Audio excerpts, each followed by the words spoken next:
Hello everyone, I'm Professor Geek, welcome back to my channel. Some time ago I made a video entitled The Batman Problem, and that seems to be a pretty popular one, and in that video I outlined the issues that writers and editors and filmmakers and so forth have in the portrayal of Batman. Specifically that the character's core appeal as an archetype and as a mythological hero exists best within this certain balance. You can't make him too dark or too silly. And people have erred on either side of that balance throughout his years. Usually nowadays it's far too dark in different incarnations.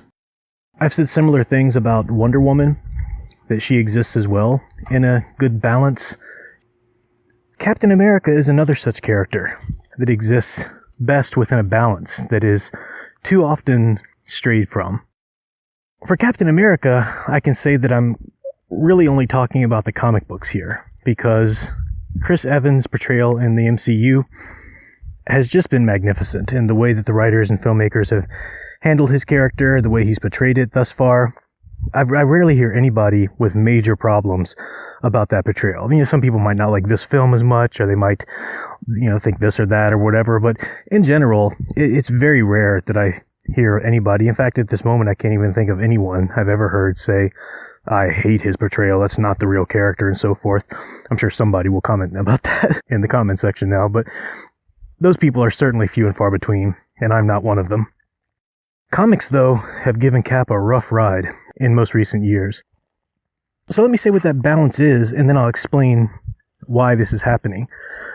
Cap shouldn't be too directly involved in politics of the world, but neither should he be too aloof as to be ineffectual. It's really not hard to understand this balance because Superman pulls it off so well. Superman stands for truth, justice, and yes, the American way. But that American way isn't the way of an American administration. It isn't the way of an American political party. It's what we all generally agree that America should be.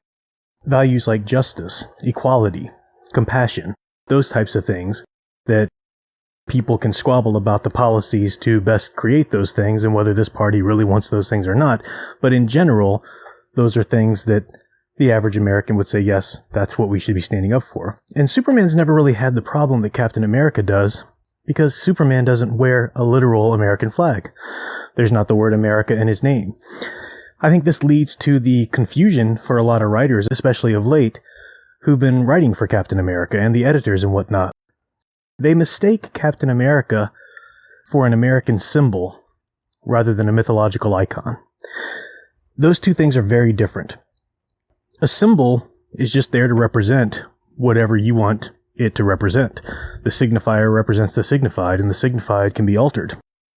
So the American Eagle, Uncle Sam, Lady Liberty, these are all American symbols, and you can see them stand for different things. For example, in political cartoons, they will stand for whatever values or political ideologies that the cartoonist has or wants to portray them with at that time. This isn't a betrayal of those characters because those characters only exist as symbols. A mythological icon, though, is a fleshed out character. That addition of the mythology there, it's not just a symbol, there's a story behind it. There's a character behind it. Captain America is the spirit of America in a far deeper way than, say, the Bald Eagle or Lady Liberty, because he represents something deeper than any politics or policies or elections or administrations, and that should be preserved in the storytelling. You can't mire him in too much real-world political engagement. Again, you can't make him too aloof and too ineffectual either. There's a balance. But let's just take a look at some of the missteps that writers and editors and such have made with the character of late. Long before Hydra Cap came along, Nick Spencer, and I believe a writer even before Nick Spencer, had already relegated Captain America to just be an old Steve Rogers. They had super soldier serum removed from his body. He was just some old guy, some S.H.I.E.L.D. agent, safe, venerated, but rather impotent in all things. And instead, we had Sam Wilson come to the forefront, who was then transformed into the perfect run-of-the-mill Marvel liberal ideologue character. So Captain America, for a writer like Nick Spencer, becomes a symbol of everything he doesn't like about America. So at first, he's just some character we need to get out of the way. Let's make him an old, harmless guy, get him over here so I don't have to worry about him, and let's make this young minority character carry the shield and speak for everything I want to preach in this title. When that didn't quite work out, people wanted Captain America back. Then he becomes Hydra Cap, this two-dimensional caricature for what Nick Spencer really thinks about those types of values and viewpoints and what they lead to, which is, of course, utter fascism and Nazism and so forth, because it's all the same with somebody that entrenched in binary thinking. Fans weren't having any of that, and there is no way in the world that the ending of the Hydra Cap storyline was what they had originally intended from the get-go. That was clearly a course correction after the Charlottesville incidents to hurry up and bring the original Cap back, and let's just write this new thing in, so now our Cap is more of a projected memory ideal. It's confusing and has never been sufficiently satisfactorily explained. But what kind of Cap did we get after that? Well, we had Mark Waid writing the character. Mark Waid jumped off the other side of the balance. So whereas Nick Spencer made Cap an ineffectual, out of touch, to the point of actually being a villain, Mark Waid made him the ultimate social justice warrior. And I mean that literally, like he literally was a social justice warrior in that run. He goes to the future and he fights this thinly disguised supervillain version of Trump or the world after Trump, this kind of idea. Captain America is this sort of political fantasy of Mark Waid for a hero who would fight the evil conservative Republicans and what they are going to make of the world. Way far off the other end of the balance. When they announced Marvel was going to have a fresh start, that's the right title to give it. That's what people want. People want a fresh start to get away from all of this specific real-world connections that diminishes the mythology. Because it does. Mythology is there to recontextualize our struggles for us. A great example of that was the Civil War event in the comics. That happened at a time where, in the real world, we were debating stuff like the Patriot Act and how much power should the government have. So you have superheroes not debating the Patriot Act. That would have been a thinly veiled opportunity for the writers just to preach their politics. But no, instead, they were debating the Superhero Registration Act, which dealt with superhero stuff. There were correlations. It certainly dealt with some of the same issues that the Patriot Act dealt with. But here we had superheroes worried about divulging their identities and being ordered by the government to use their powers when and what for and so forth. That was contextualized into a superhero story, and we can then draw conclusions and lessons and truths about our own struggles because they were recontextualized in that story, and that's the best way to gain a deeper understanding of the real world struggles. Fiction is the truth within the lie, as many writers have said.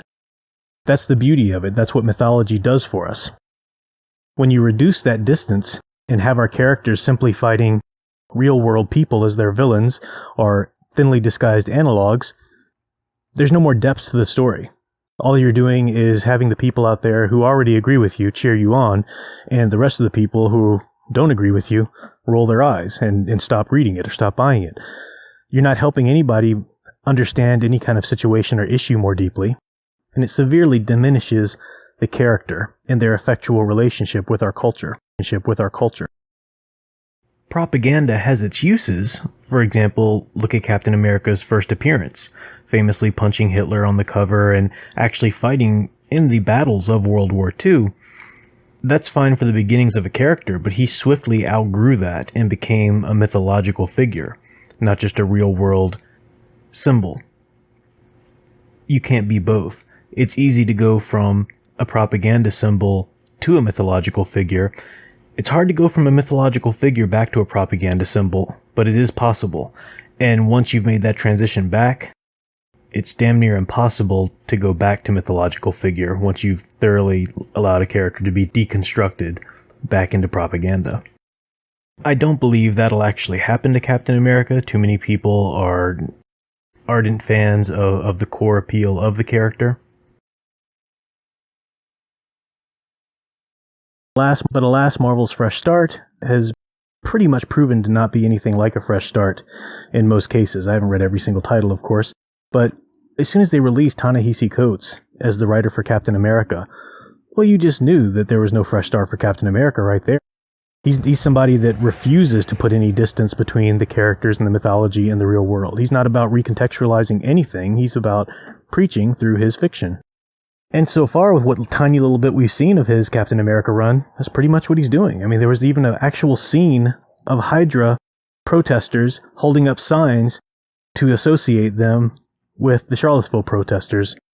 Now, it's not ridiculous that you would call real-world Nazis villains, like comic book villains, because, yeah, that's a villainous behavior. But you're not using the medium to the extent of its ability and to the extent of its depth when you take a mythological story and just use it to tell political allegory that suits your philosophy and values. That's like buying a flamethrower to light your cigarette. You can do it, but it's really a silly use for a flamethrower. A flamethrower is meant for so much more, and to be so much more dramatic and impactful than to light your cigarette with. But that's what these comic writers and editors are doing with these wonderful mythologies and rich epic hero characters when they're just using them to suit their political platforms at any given time. Captain America is a character who really suffers from this because of a number of things. Again, he should be in that balance similar to what Superman has been able to, for the most part, maintain. The writers and editors have certainly had their missteps with him as well. But part of the problem for a Cap is that he's a Marvel character. Marvel, across the board, is more prone to this political, allegorical narrative rather than the rich mythological storytelling. Also because Captain America is an actual soldier. He was a World War II soldier.